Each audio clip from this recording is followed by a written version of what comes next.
हरे हरे। हम किसका नाम लिए? राधे कृष्ण का नाम लिए, और किसका नाम नहीं लिए? अभी जो ये पूरा 32 अक्षर 16 नाम युक्त जो महामंत्र को हमने कीर्तन किया, इसके अंदर और किसी का नाम नहीं है कि केवल ही केवल राधा कृष्ण का नाम है। आप बोलेंगे कैसा ना? हरे, हरे का मतलब कृष्ण। कृष्ण शब्द का क्या अर्थ है? जह कर्षति इति सह कृष्ण। हम कृष्ण का मीनिंग क्या है? जो सर्व आकर्षक है वो कृष्ण है। जो चाहे वृंदावन हो, चाहे मथुरा हो, चाहे द्वारिका हो, भगवान का उपस्थिति में पूरे भारतवर्ष में जिसने एक बार कृष्ण को देखा, वो कृष्ण के प्रति आकर्षित हो गया। अभी हमारे पास समय नहीं है, ये कृष्ण शब्द का जो विश्लेषण है ना, इसका व्याख्या हम यहाँ नहीं कर सकते, इतने लंबा उसकी विश्लेषण है। कृष्ण शब्द का ही जो अर्थ है, हम महाराज जी से बात करेंगे।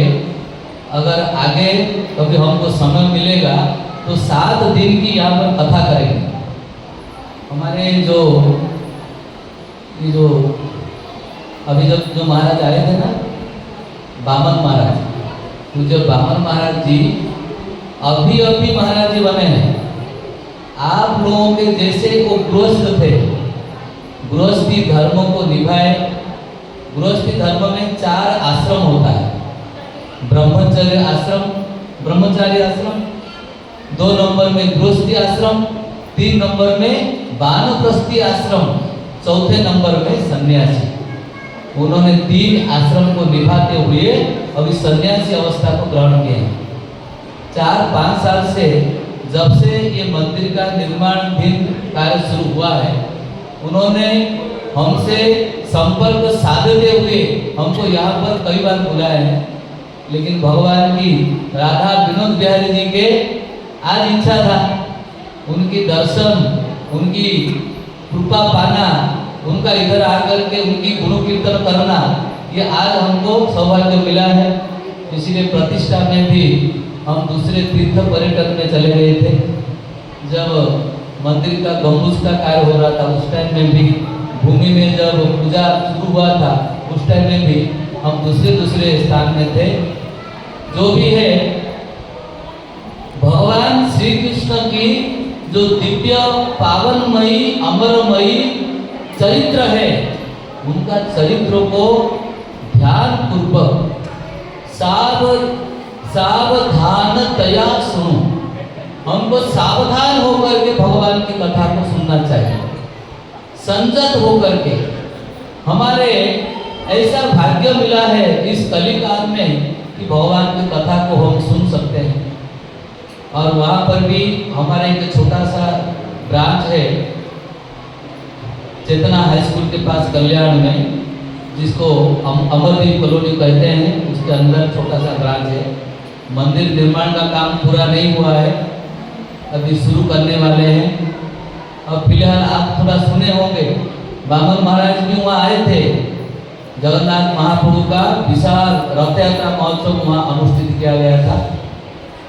तो आप लोगों को भी वो मंदिर के लिए हम अभी निमंत्रण कर रहे हैं, कभी समय होगा तो आइए। तो ये जो भगवान की कथा है, जो कथा हम श्रवण कर रहे हैं, हरे कृष्ण, कृष्ण का शब्द हमें समझ में आ गया। जो सबको अपनी ओर कर्षति आकर्षति, उनका नाम कृष्ण है।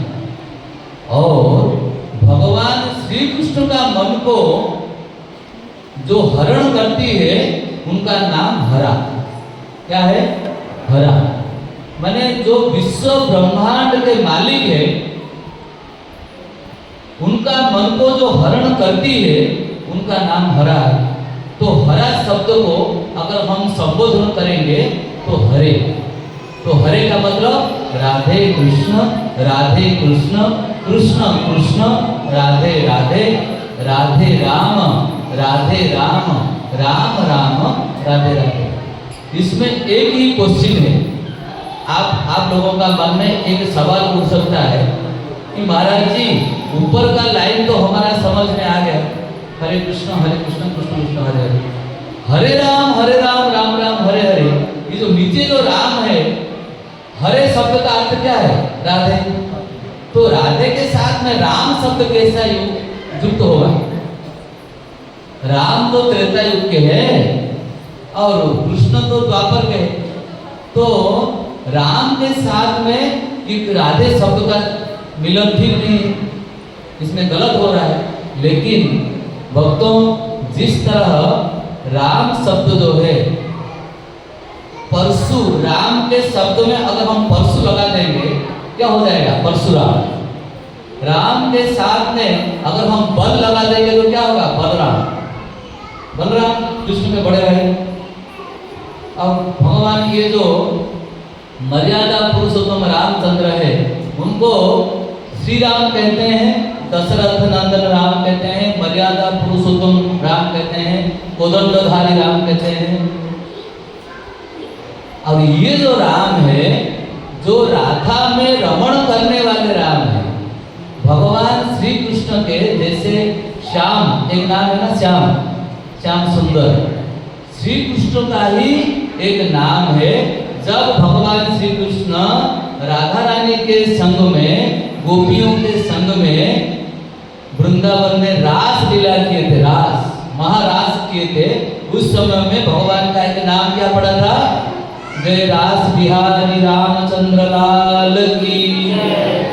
रास बिहारी, सभी गोपियों को रास शब्द का अर्थ है आनंद, प्रेम, सबको प्रेम देने वाले राम है, राधा को रमण करने वाले राम है। इसीलिए हमारे दशरथ नंदन राम जी के जो जप मंत्र है, श्री राम जय जय राम, समझ में आ गया? जो राम जी के भक्त है वो कौन से राम के कौन से मंत्र को जप करते हैं? हनुमान जी हमेशा कौन सा नाम जप करते हैं? श्री राम जय जय राम। ये प्रभु राम का जप मंत्र है। ठीक उसी तरह भगवान श्री कृष्ण का ये जो कली काल के लिए ये जो तारक मंत्र है, हरे कृष्ण कृष्ण कृष्ण हरे हरे, हरे राम राम राम हरे। इसलिए भक्तों, ये दिव्य हरिनाम को नित्य निरंतर कीर्तन करते रहिए। जो श्लोक को हम पुराण का उठाए थे कि ईशावास्य इदं सर्वं जग किंचित जगत्याम जगत तेन त्यक्तेन भुंजिता मा कृत्वा कश्यसि धनम। आपसे मेरा एक गुंजाइश है, एक निवेदन है, आप लोगों से जैसे सुविधा होता है अपना घर में भगवान को भोग लगा करके आप लोग ग्रहण करो, क्योंकि उपनिषद का ये जो श्लोक है ना, ये जगत में जो भी कुछ है ये भगवान का है। तेन त्यक्तेन भुंजिता, उसे हम त्याग करके, हम त्याग करेंगे तो किसको देंगे? भगवान को देंगे। सिर्फ त्याग करने से नहीं होता है, भगवान को देना होता है। हमने अग्नि छोड़ दिया, हमने जलाहार करना छोड़ दिया, हमने दुग्धाहार करना छोड़ दिया, हमने फलाहार करना छोड़ दिया। ऐसे कई बाबाओं को कुंभ मेला में आप लोग देखते हो ना, ऐसे फलाहार छोड़ देने से, दुग्धाहार छोड़ देने से, ये सब आहार को छोड़ देने से कुछ नहीं होता है भक्तों। हमें फायदा कब होगा? जब ये सारी वस्तु हम भगवान को अर्पित करेंगे।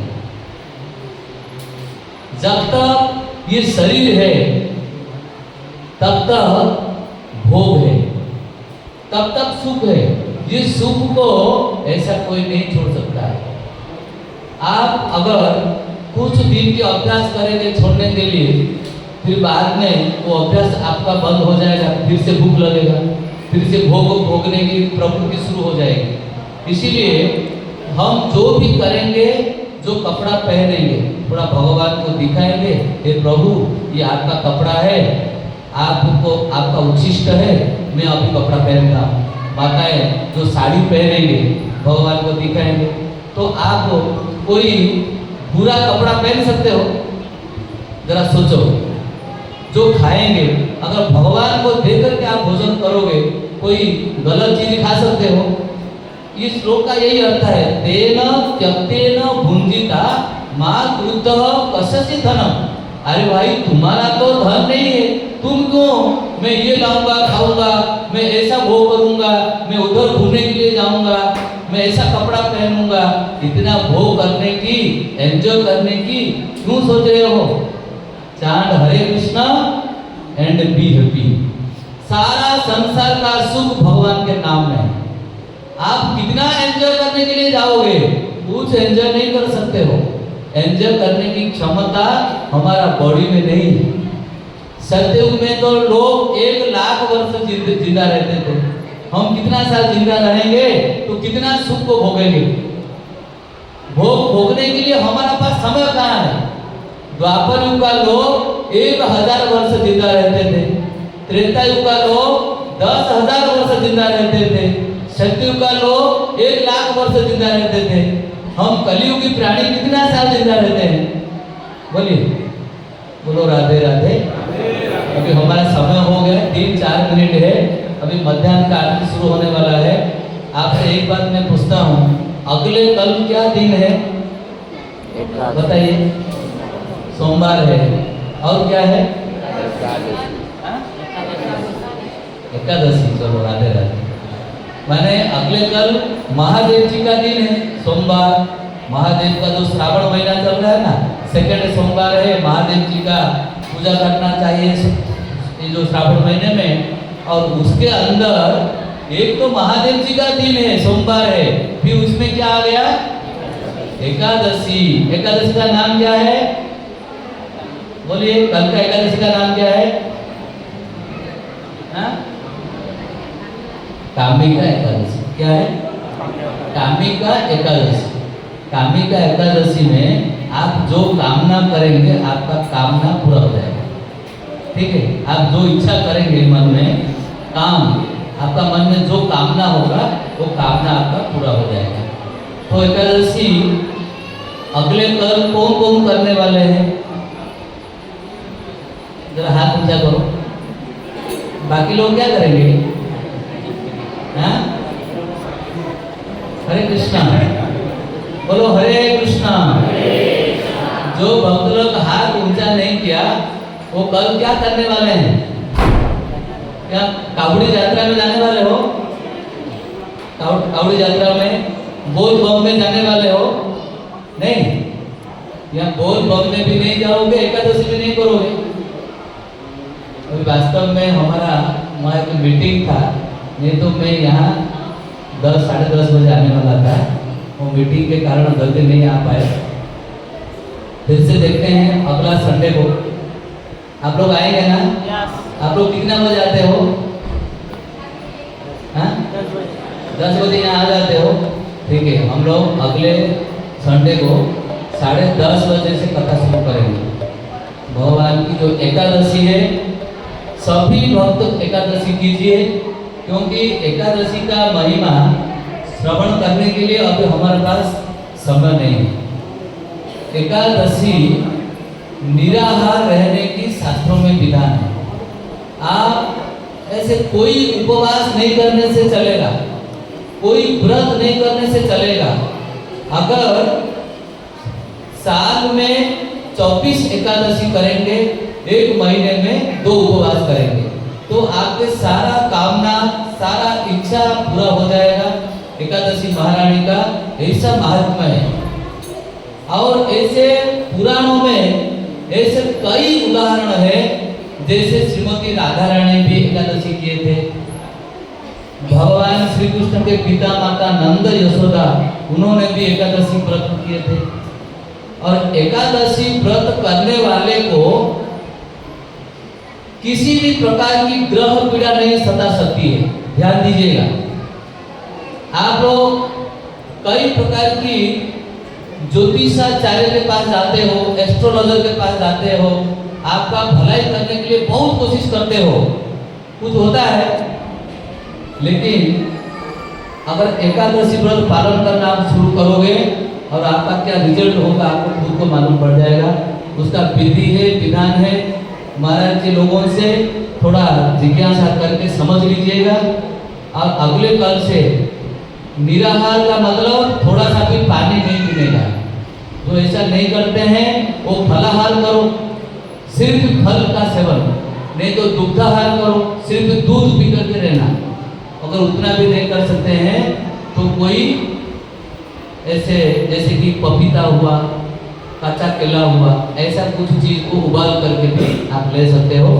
लेकिन अगले कल जरूर करना, जो भूखा नहीं रह सकते हो वो कुछ खा करके, लेकिन चावल का, गेहूं का, ये अन्न का त्याग पूरा जरूरी है। अगर एकादशी में अन्न ग्रहण करेंगे तो क्या ग्रहण करने का समान बराबर होता है? पाप। आजकल पाप का कम ही क्यों नहीं हो रहा है? अभी हम देख रहे हैं ना, हर आदमी का सत्कर्म करने के प्रवृत्ति नहीं बढ़ रहा है, पाप कर्म करने की प्रवृत्ति बढ़ रहा है। अहमदाबाद का एयरक्राफ्ट सुने हैं ना, भगवत गीता को कुछ हुआ? एक आदमी के गले में तुलसी का माला था, उसका कुछ हुआ? जरा सोचो, अभी का बात है। मैं हमेशा बोलता हूँ, मीट मछली की बात तो छोड़ दीजिए, कांदा लहसुन की बात मैं बोल रहा हूँ। जो लोग एयरपोर्ट में जॉब करते हैं ना, उनको अच्छा से मालूम है। जो एयरपोर्ट में जॉब नहीं करते हैं, एयरपोर्ट में एक रूल है, जो उनका जो पायलट है ना, जो माने प्लेन को जो चलाते हैं, उनके लिए एक नियम है, 72 आवर से पहले वो कांदा लहसुन खा सकते हैं। प्लेन चलाने से 72 घंटा पहले, उसके बाद नहीं चला सकते। क्यों? ये जो कांदा लहसुन है ना, ये तमोगुण है, तामसिक गुण है। वो खाने से हमारा जो सेंसेस है ना, हमारा जो इंद्रिया है, ये शिथिल हो जाती है, ये लूज हो जाती है, ढीला हो जाती है। इसलिए पायलटों को नियम है, 72 घंटा से पहले ही वो कांदा लहसुन खा सकते हैं, बाद में नहीं खा सकते हैं। तो इसीलिए कम से कम एकादशी का एक दिन ऐसे अन्न का परित्याग करके पाप का भागीदार क्यों बनेंगे? भगवान का कृपा का भागीदार बनेंगे। महाराज जी बोले थे कि जैसा भी करके 1 बजे कथा को विराम दीजिएगा। इसीलिए सभी भक्तों का कल्याण हो, सभी भक्त राधा विनोद बिहारी का पक्का भक्त बनना होगा। सबका गले में कंठी माला होना चाहिए, है कि नहीं? बोलो राधे राधे। भगवान का ऐसा भक्त हम बनेंगे, जो युवा पीढ़ी है, हमारा देश का भविष्य है। आप